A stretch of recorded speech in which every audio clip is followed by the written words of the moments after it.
Good day, everyone. I am Angelo Dantes Baldar, the last reporter. So, this video, I will discuss to you about the nucleic acid. So, let's start.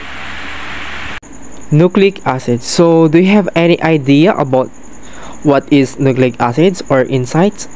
Okay, class, raise your hands if you know.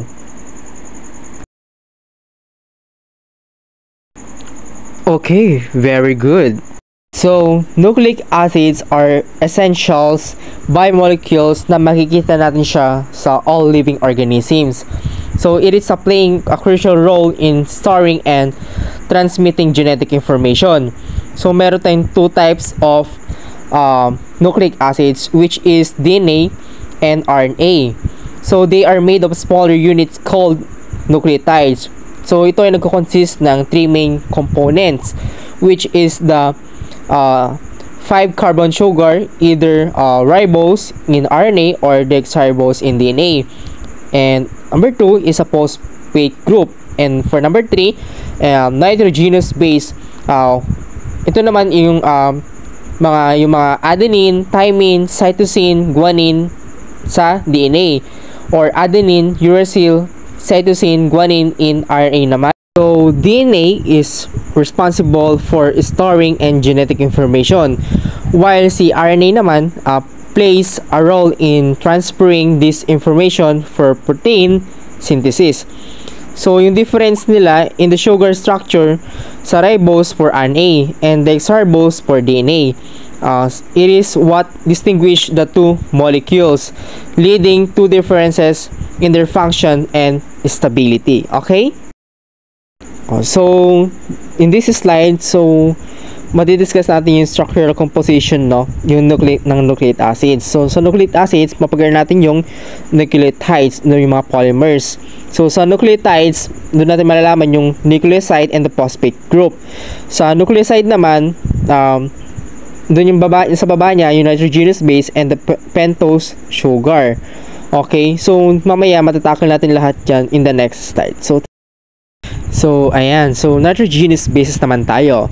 So, nitrogenous bases are organic molecules naman siya. Nagko-contain siya ng nitrogen and act as bases due to their ability to accept protons, no?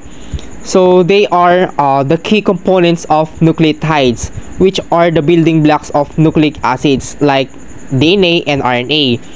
So, the primary role of nitrogenous bases is to pair with one another, okay, through hydrogen bonds, helping to hold the two strands of nucleic acids together and enabling the storage and transmission of genetic information. Okay, so next naman, nitrogenous bases are classified in two main groups based on their structure, so which is the purines and the pyrimidines. Okay, so when we say purines, these have a double ring structure naman siya and include the adenine and guanine. So sa pyrimidines, they have a single ring structure and include cytosine, thymine found in DNA, and uracil found in RNA. So sa DNA naman, adenine pairs with thymine and cytosine pairs with guanine. So sa RNA, adenine pairs with uracil instead of thymine. So these pairs from the rungs of the nucleic acids, later contributing to their molecules stability and functionality. So in this slide, we talk about purine. Purine is a heterocyclic aromatic organic compound na nagko-consist ng two fused rings. So a 6-membered ring made of carbon and nitrogen atoms. So the pyrimidine, tinatawag natin siyang pyrimidine ring. And a 5-membered ring, so tinatawag natin siyang imidazole ring.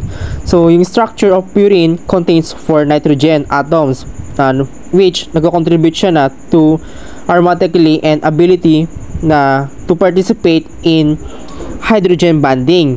So okay, so purines are essential building blocks in biochemistry.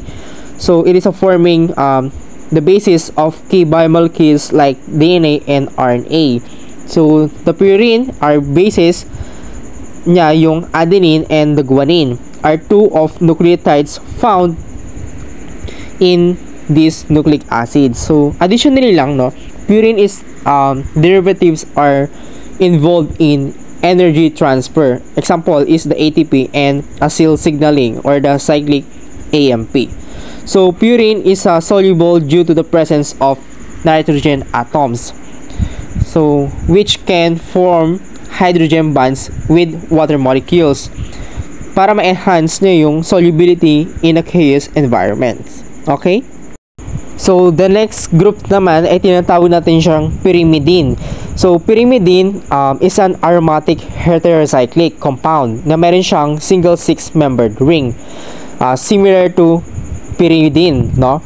So meron siyang nitrogen atoms at positions sa kanyang 1 and 3 in the ring. So pyrimidine is a key component of the nucleobases.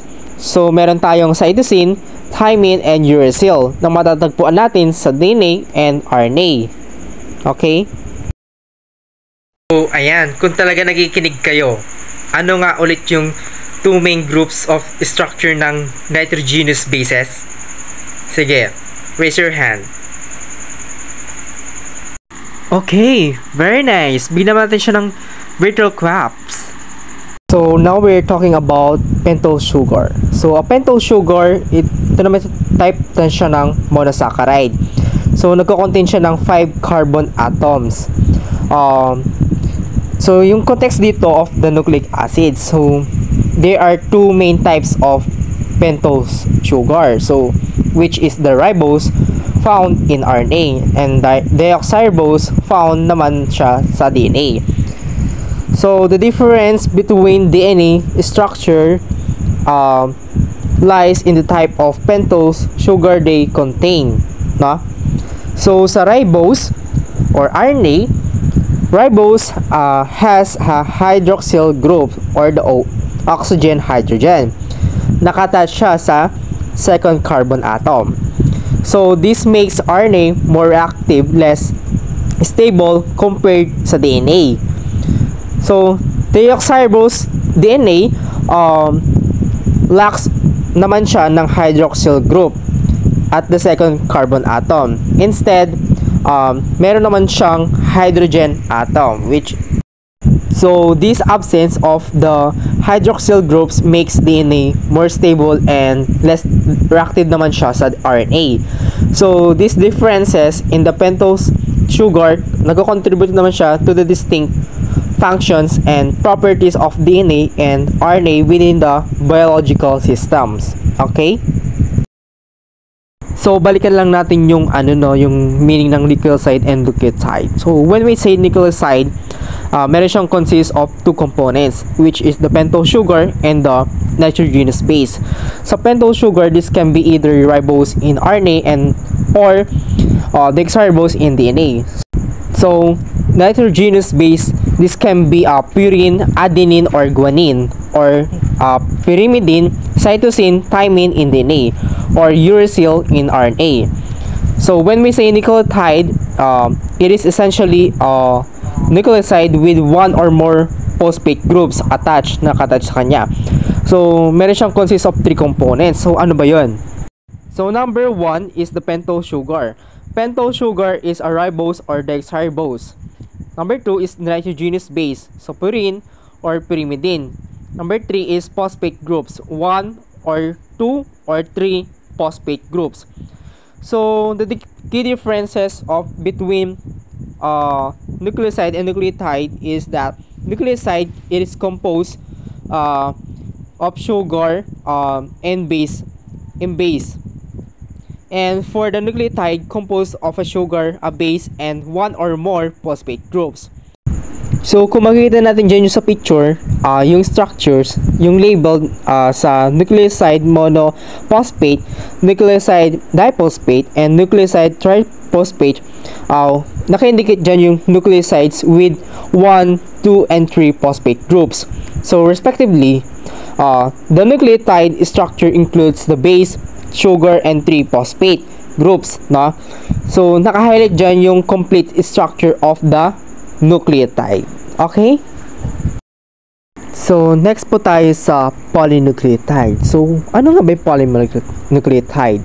So, polynucleotide, ito ay large molecule na meron siyang made up of 13 or more nucleotide monomers na connect siya by covalent bonds.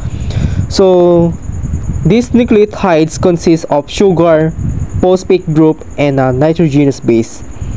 So, DNA and RNA are the best example of polynucleotides na nagsiserve siya as a genetic material in living organisms. So, si DNA stores of genetic information, while RNA naman plays a key role in decoding, regulating, and expressing this information during protein synthesis. So, both are essential for the transmission of genetic instructions from one generation to the next generation. Okay? Nag-gets po siya? Okay, in the next slide, we talk about phosphodiester bond. So, ano nga ba yung phosphodiester bond? So, phosphodiester bond, it is a crucial chemical bond in the backbone of DNA and RNA. So, dito, papag-aral natin yung formation niya. So, yung formation ng phosphodiester bonds are forms when two hydroxyl groups or the negative OH from phosphoric acid na nagre-react with the hydroxyl groups on other molecules na nag-create siya ng two ester bonds. So, sa number 2, role niya in nucleic acids, so these bonds are essential for life dahil yung kanyang link ng sugar sa molecules in the strands of nucleic acids, DNA and RNA. So, sa number 3, meron siyang specific linkage. So, sa DNA and RNA. So, the phosphodiester bond nakakonect siya sa 3-carbon atom of one sugar molecule to the 5-carbon atom of another sugar molecule. Sa DNA naman, the sugar is deoxyribose. Ayan, ulit na lang tayo dyan, no? So, in RNA, it is ribose. So, itong bond ito is what holds the long chain of nucleotides together na forming siya ng kayang structural framework of DNA and RNA. Okay? Okay, so in this slide, so we talk about the different types of nucleic acids.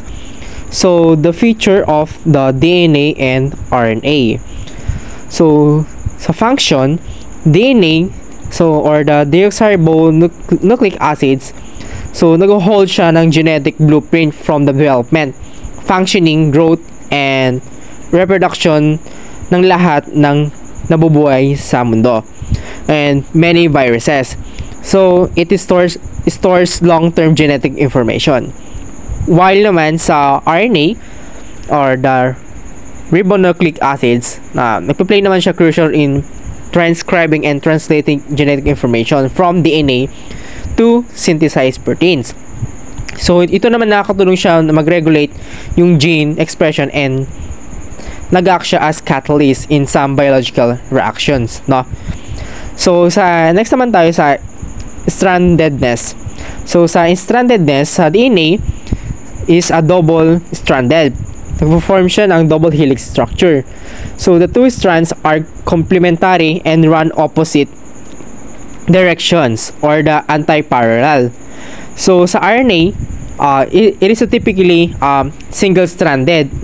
Lagi natin tatandaan yan, which is allows it to fold into various shape and perform different functions with the cell. Sa nucleotides naman tayo.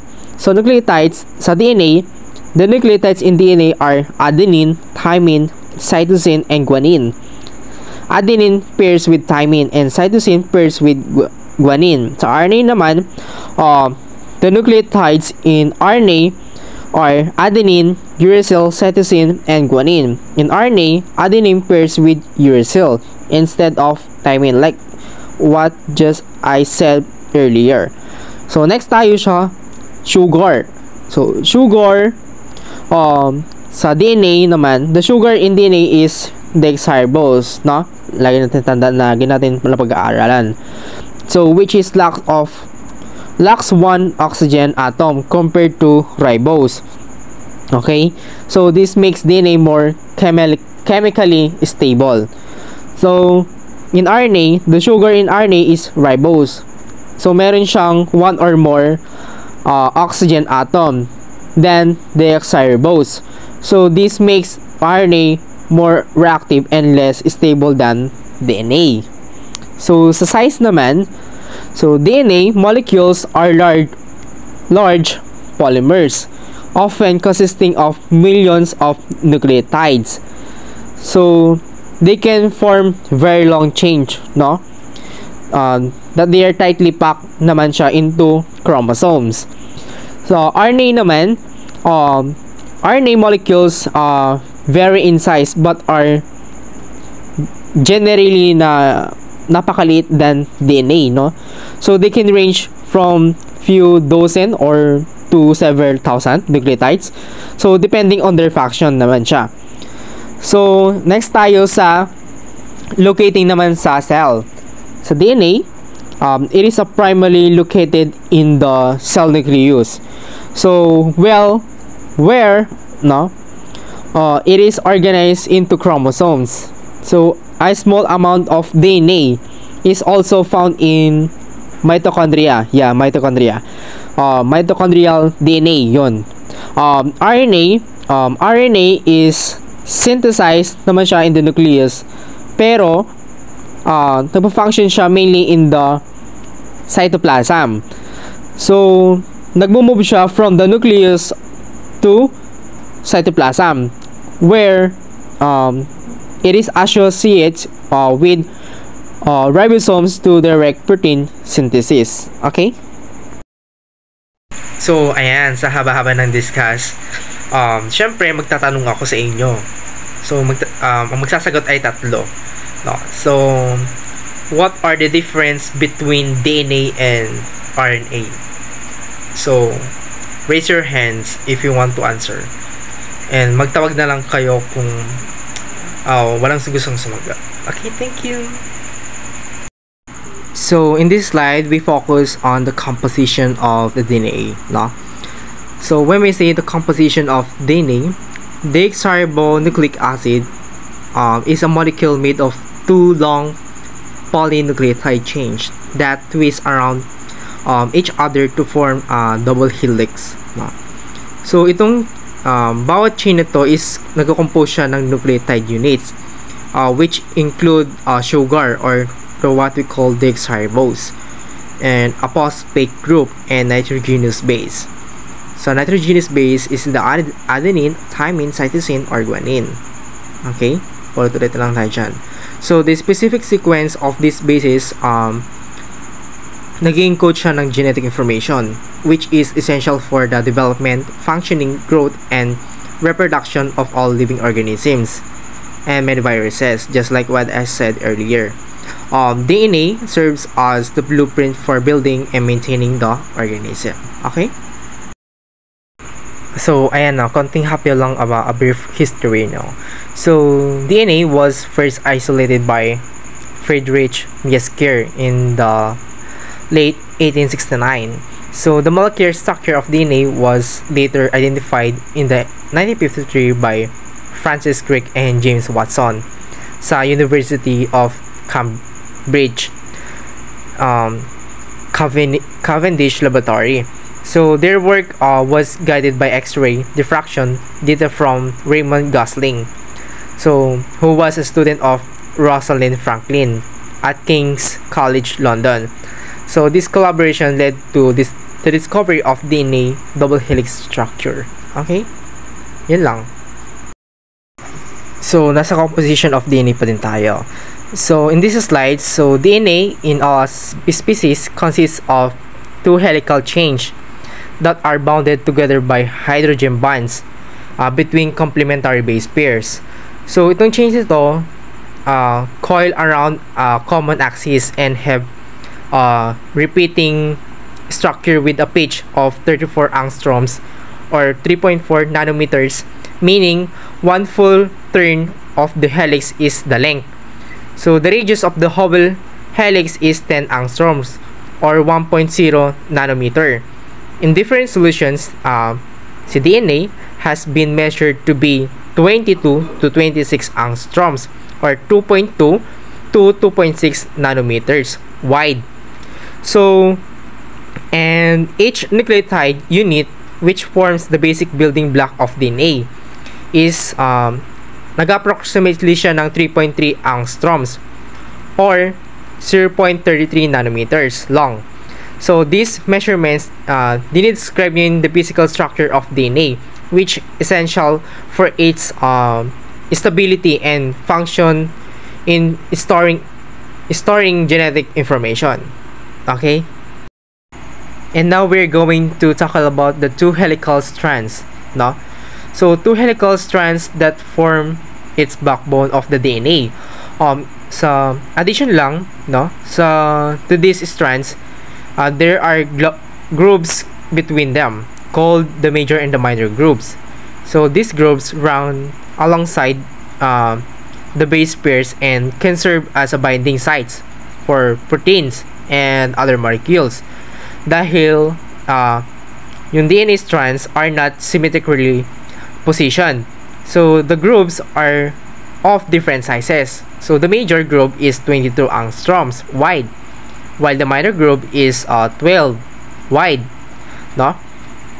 So these grooves play a critical role in DNA interactions and sa regulation, as they allow specific molecules to recognize and bind to DNA. Okay? So now we're going to discuss about the conformation of DNA structure. So DNA, nag-adapt lang siya ng several conformations, including ABDNA, BDNA, and zDNA. Though only BDNA and zDNA have been directly observed in functional organisms. So yung specific conformation DNA nakadepende siya sa factors such as hydration levels, DNA sequence, supercoiling, chemical modification of bases, and metal ion concentrations, and the presence of the polyamines in the solution. Okay? These conditions naman na-influence niya kung paano yung DNA helix twists and folds and affecting its structure and the functions. Okay? And now we're going to tackle about naman sa RNA or the ribonucleic acid. So ribonucleic acid is a crucial polymer involved in coding, decoding, regulating, and expressing genes. So each RNA nucleotide nagko-consist siya ng ribose sugar with carbons numbered 1 through 5 carbon. So a nitrogenous base, nakatouch naman yung carbon to the 1 position of the ribose. So the bases in RNA are adenine, cytosine, guanine, and uracil. Adenine and guanine are purines, while cytosine and uracil are pyrimidines. Okay, nagets po siya? Ayan, so yung pinakahintay na lahat, the last but not the least slides. Okay, so now we are going to discuss about the 4 main types of RNA. So there are 4 main types of RNA. So what are those? No? Number 1, mRNA, or what we call the messenger RNA. Meaning it carries genetic information from DNA to ribosomes. Kung saan dito ay naging codes ng amino acid sequence of proteins. And the second one is the tRNA, or what we call transfer RNA. So it delivers amino acids to ribosomes during naman siya sa protein synthesis. So it helped to build polypeptides based on the mRNA sequence. Okay, so the third is rRNA, or the ribosomal RNA. So along with the ribosomal proteins forms ribosomes, the cellular machinery responsible for translating mRNA into proteins. Okay, nagets po siya? Okay, for the last part of the types of RNA is that snRNA, or what we call small nuclear RNA. So it can works with proteins to form complexes. Naka-involve dito yung RNA by processing in eukaryotic cells, such as splicing introns from pre-mRNA. So it is not the present in prokaryotes, no? Yung tatandaan natin siya. Hindi siya laging present sa prokaryotes. Okay? Thank you. So that's all my report, and God bless us all.